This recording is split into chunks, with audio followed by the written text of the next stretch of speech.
নম্বর কারণ সেটা হচ্ছে যে আমরা বিভিন্ন আলোচনায় দেখছি, অনেকে আলোচনা করছেন এবং খুবই যৌক্তিক আলোচনা, যুক্তিসঙ্গত আলোচনা, যে নোবেল শান্তি পুরস্কার দেওয়ার ক্ষেত্রে আমিনুল ইসলাম বুলবুল শর্টলিস্টে চলে যেতে পারে। নোবেল পিস কমিটি যেটা রয়েছে তারা আসলে আমিনুল ইসলাম বুলবুলকে সেরকম একটা অবস্থায় চিন্তা করতে পারে, কারণ ভারত পাকিস্তানের মধ্যে ক্রিকেটীয় শান্তি প্রতিষ্ঠায় তার যে ভূমিকা, দুই দেশ যখন একে অপরের সাথে বিমান যুদ্ধে অবতীর্ণ হয়েছিল, ঠিক ওই সময়টা আমিনুল ইসলাম বুলবুল তিনি যখন তার নিজের দেশের স্বার্থকে উপেক্ষা করে বাংলাদেশের বিশ্বকাপে খেলার দরকার নাই এই সিদ্ধান্ত নেয়া বাংলাদেশ ক্রিকেট বোর্ডের প্রেসিডেন্ট আমিনুল ইসলাম বুলবুল যখন ভারত আর পাকিস্তানে খেলা দরকার যেভাবেই হোক, সেই ব্যাপারটা নিশ্চিত করার জন্য রাতের ঘুম হারাম করে ভাইস প্রেসিডেন্ট ফারুক আহমেদকে ইনফর্ম না করে, মানে জানাতেও পারেন নাই, ফারুক ভাই বলেছে যে সে হয়তো রাতের বেলা গেছে, আমি আসলে ওই সময় অনেক গুড মিড নাইট ছিল, এটা ওটা উনি ওনার মতো করে বলেছে, একটু ওনার মতো করে অভিনয় করার চেষ্টা করলাম।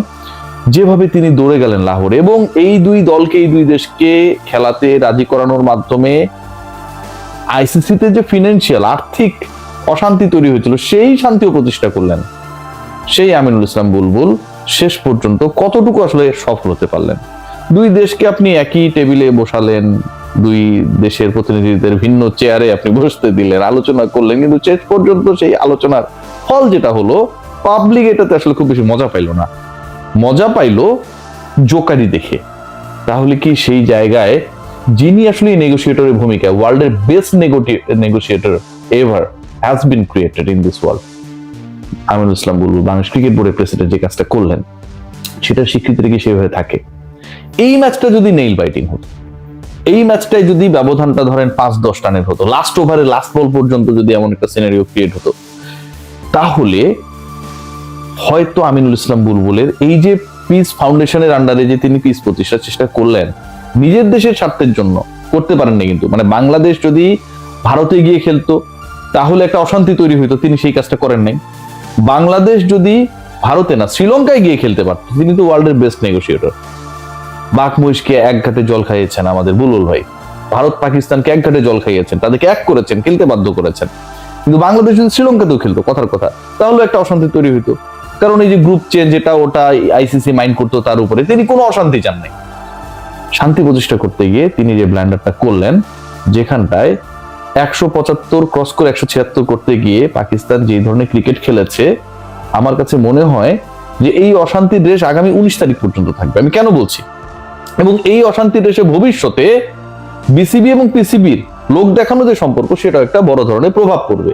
কেন এটা বলছি, দুইটা কারণে। একটা হচ্ছে 19 তারিখের ডেডলাইন বলছি, কারণ 18 তারিখে নামিবিয়ার সাথে পাকিস্তানের ম্যাচ রয়েছে। পাকিস্তানের যে পারফরমেন্স, তাতে আমার কাছে মনে হয় যে নামিবিয়ার সাথে এই দলের পারার কোনো কারণ নাই। ইন্ডিয়ার সাথে খাবি খেয়েছে প্রথম ওভারই, আসলে যে চেষ্টাটা প্রথম ওভার থেকে, ভেরি ফার্স্ট ওভার থেকে, অথবা জসপ্রীত বুমরা যখন সেকেন্ড ওভারটা করতে এলেন, সেই ওভার থেকেই যেন পাকিস্তানের চেষ্টা যে ওই এক ওভারই তারা 176 করে ফেলবে। চিন্তা করছেন, এক ওভারই 176 করার চেষ্টা করতে গিয়ে দুজন ব্যাটসম্যান একই ওভারে আউট হয়ে প্যাভিলিয়নে ফিরে গেছেন। পরবর্তীতে তারা হয়তো তাদের আউটের হাইলাইটস গুলো দেখেছেন। দ্বিতীয় যে কারণ, 19 তারিখে মানে 18 তারিখের ওই ম্যাচে যদি পাকিস্তান হাইরা যায়, তাহলে এই মুহূর্তে টেবিলের যে অবস্থা, তাতে ইউএসএ এই গ্রুপে ইন্ডিয়ার সঙ্গী হয়ে পরের রাউন্ডে চলে যাবে। বিসিবি সম্পর্কে কেন বলছি, যে আমিনুল ইসলাম বুলবুলকে ধন্যবাদ জানালো, যে আমিনুল ইসলাম বুলবুল এত বড় একটা কাজ করলেন, মানে আমি কি বলবো, আমার মাঝে মাঝে বুলবুল ভাইয়ের এই অসাধারণ কাজ, এই যে তার অবদান, এইগুলো চিন্তা করে এই যে পিস প্রতিষ্ঠার জন্য তিনি রাতের ঘুম হারাম করে মিড নাইটে তিনি চলে গেলেন লাহোরে, কান্না পায় জানেন, কাঁদতে পারি না, কানলে তো কেমন করে না, মানুষ খারাপ বলবে না। এখন এই বুলবুল ভাই চিন্তা করে দেখেন, যে পিস প্রতিষ্ঠা করলো, পিসিবির সম্পর্ক, এবং পিসিবি ধন্যবাদ জানালো, বাংলাদেশ ক্রিকেট বোর্ড একটু পরে প্রেস রিলিজ, মিডিয়া রিলিজ দিল, মানে সবকিছু একটা দারুণ সিকোয়েন্স মেনটেন করে হইলো। সেখানটায় পাকিস্তান ক্রিকেট বোর্ড ও আমিনুল ইসলাম বুলবুলের উপর খ্যাপার কারণ যথেষ্ট রয়েছে, কারণ এই ম্যাচটা না খেললেই বরং ভালো ছিল, এই ম্যাচটা না খেললেই ভালো ছিল। এই ম্যাচ যদি পাকিস্তান না খেলতো, তাহলে অন্তত গত মানে আগে ছিল 7-1 সবশেষ যে পরিসংখ্যান বিশ্বকাপ টি20তে দুই দলের মুখোমুখি পরিসংখ্যান, এটা এখন 8-1 আউট অফ 9 ম্যাচেসে হয়ে গেছে। ইজ্জত শেষ। যেই ধরনের বাঘের গর্জন দিয়েছিল, মানে বাঘের গর্জন আপনিও চাইলে দিতে পারেন, আমরা কাকের গর্জন দিই না, কা কা, বিড়ালের মিউ মিউ করি না, মিউ, তো আপনি বাঘের গর্জন বাঘ সেজে দিতেই পারে, কিন্তু তাই বলে তো আপনি বাঘ না। পাকিস্তান ক্রিকেট বোর্ডে মহসিন নাকভি যেভাবে বাঘের গর্জন দিয়েছিল, বাংলাদেশ আমাদের ব্রাদার, তাদেরকে ছাড়া আমরা চিন্তা করতে পারতেছি না, বাংলাদেশকে খেলাতে হবে, না হলে আমরা খেলবো না, এই যে বিভিন্ন গর্জন দিয়েছিল, বর্ষণ সেভাবে হলো না। এবং বর্ষণ না হবার যে রেজাল্ট, সেটা আলটিমেটলি এমন ভাবে গেছে, প্রথমত বুলবুল ভাই ওই যে যেটা বলছি, যে অনেকেই আলোচনা করছে, এটা রেফারেন্স দিয়ে বলছি, এটা আমার কথা না, যে তিনি আসলে নোবেল শান্তি পুরস্কার পাই যেতে পারেন, এরকম একটা শর্টলিস্টের মধ্যে চলে গেলেও যেতে পারেন, যেহেতু এরকম একটা ঘটনা তিনি ঘটাতে পেরেছেন। যেই কাজটা ডোনাল্ড ট্রাম্প করতে পারেনি, যেই কাজ ইউরোপিয়ান ইউনিয়ন করতে পারেনি, সেটা আমাদের বুলবুল ভাই করে দেখিয়েছে। ইন্ডিয়া পাকিস্তানকে এক করেছে, বৈঠক করেছে, মিটিং করেছে, 15 তারিখের এই খেলাটা নিশ্চিত করেছে। বুলবুল ভাই শর্টলিস্টে যদি চলে যায়, এটা তো অবাক হওয়ার কিছু থাকবে না। কিন্তু প্রবলেমটা অন্য জায়গায়। প্রবলেম হচ্ছে যে এই খেলার পরে যে রিয়াকশনটা, যাদেরকে আপনি নিয়ে আসলেন আইসিসি রেভিনিউ বাড়ানোর জন্য, বিশ্বকাপের আকর্ষণ বাড়ানোর জন্য, সেলস যেন বেটার হয়, ভবিষ্যতে যেন এই ম্যাচ কেন্দ্রিক হাইপ আরো বাড়ে, এই সবকিছুর ফল এন্ড অফ দ্য ডে এমন একটা জায়গায় গিয়ে ঠেকেছে যে আসলে নামিবিয়ার সাথেও পাকিস্তান পারবে কিনা সেটা নিয়েও সংশয় তৈরি হয়েছে। সো ইন্ডিয়া পাকিস্তান ম্যাচ একটা মকারি ম্যাচ, একটা হাইপ ক্রিয়েট করা হলো। এই ম্যাচে এত কেন ইন্ডিয়ান খেলা দেখতে যায়, এটা একটা বড় প্রশ্ন। আমি কলম্বোতে আজকেও ছিলাম, সকালবেলা বাংলাদেশে এসেছি।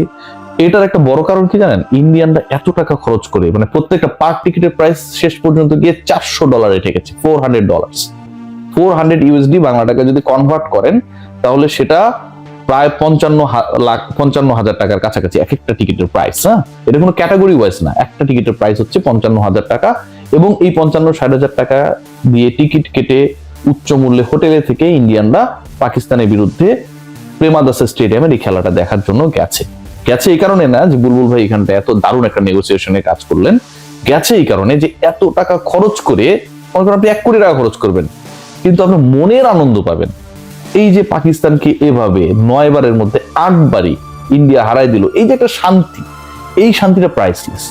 আপনার টাকা যাবে, 55,000 টাকা যাবে, 2 লাখ টাকা দিয়েও অনেকে খরচ করেছেন, থাকা খাওয়া বিমান ভাড়া সবকিছু মিলিয়ে সব আসবে, কিন্তু এই শান্তি তো পাওয়া যাবে না। পাকিস্তান যেভাবে এক ওভারই, প্রথম ওভারে বা দ্বিতীয় ওভারে 175 চেস করে যেতে চেষ্টা করলো, আর ইন্ডিয়া যেভাবে 17তম ওভারে রিঙ্কু সিংকে বল দিল। রিঙ্কু সিংকে বল দেয়া মানে কি, মানে অপমানের চূড়ান্ত পর্যায়ে। ঠিক আছে, জাসপ্রীত বুমরা যে অসাধারণ ম্যাজিক্যাল স্পেল করলেন, নিজের ফার্স্ট ওভারে 2 উইকেট নিয়ে নিলেন, পুরো ম্যাচের টার্নিং পয়েন্ট। ঈশান কিষান যেভাবে ব্যাট করেছে, 10টা 4, 3টা ছক্কা, এবং প্রায় 190 স্ট্রাইক রেটে তার যে ক্যামিও, পাওয়ার প্লেতে ইন্ডিয়া তুললো 52, কিষানের একারই রান হচ্ছে 42। যখন ঈশান কিষান আউট হয়ে গেল, তখন ইন্ডিয়ার স্কোর 88, ঈশান কিষানের স্কোর 77। অপর প্রান্তের ব্যাটসম্যান করেছে 11 রান। টোটাল 88-র মধ্যে অপর প্রান্তের ব্যাটসম্যান করেছে মাত্র 11, বাকি 77 রান করেছে ঈশান কিষান। এই ক্রিকেটটা তো দেখতে পেত না, এবং এই টাকা খরচের কারণটাই হচ্ছে এই ক্রিকেটটা তারা দেখতেছে। আর জানে যে পাকিস্তান হারবে, কিন্তু যেভাবে হারবে, যে ওয়েতে হারবে, তাদের যেভাবে হারাবে, এই শান্তিটা পেতেই আমার কাছে মনে হয় ইন্ডিয়ানরা কারি টাকা খরচ করে, রেজাল্ট কি হবে সেটা জানার পরেও বিমানে করে, উচ্চ মূল্যের হোটেলে থেকে, অনেক দামে চড়া মূল্যে কালোবাজারে থেকে টিকিট কেটে খেলা দেখে। নট ফর দ্যাট রিজন যে এটা অনেক কম্পিটিটিভ ম্যাচ হবে, ফর দ্যাট রিজন যে এখানটায় পাকিস্তান গোহারা হারবে, ইন্ডিয়া হারাবে, তারা মনে শান্তি পাবে। এটাই তো হওয়া উচিত। সবাই ভালো থাকবেন। গ্রেট কেয়ার একটু বলতে চাই, ময়েস্টার হারাচ্ছেন অনেকেই, কারণ ওয়েদারটা আসলে খুবই ফ্ল্যাকচুয়েটিং, বাংলাদেশ ক্রিকেট বোর্ডের কর্মকাণ্ডের মতো। বুলবুল ভাই নিজের দেশের প্রতিনিধিত্ব থাকলে ইকোসিস্টেম ঠিক থাকবে না, এটা নিয়ে কোনো ঠিক নেই। ইন্ডিয়া পাকিস্তান ম্যাচ না হলে ইকোসিস্টেম নষ্ট হয়ে যাবে। তো এই ইকোসিস্টেম আপনার বডিতে যদি ঠিক রাখতে চান, ময়েস্টার ধরে রাখতে চান, লিলি হুইপশিয়া বডি ওয়াশ আপনাকে সেই নিশ্চয়তা দিবে। 72 আওয়ার্স পর্যন্ত কোনো বিট্রয় করবে না, কথা কাজের মিল থাকবে, ট্রাস্ট মি। সবাই ভালো থাকবেন।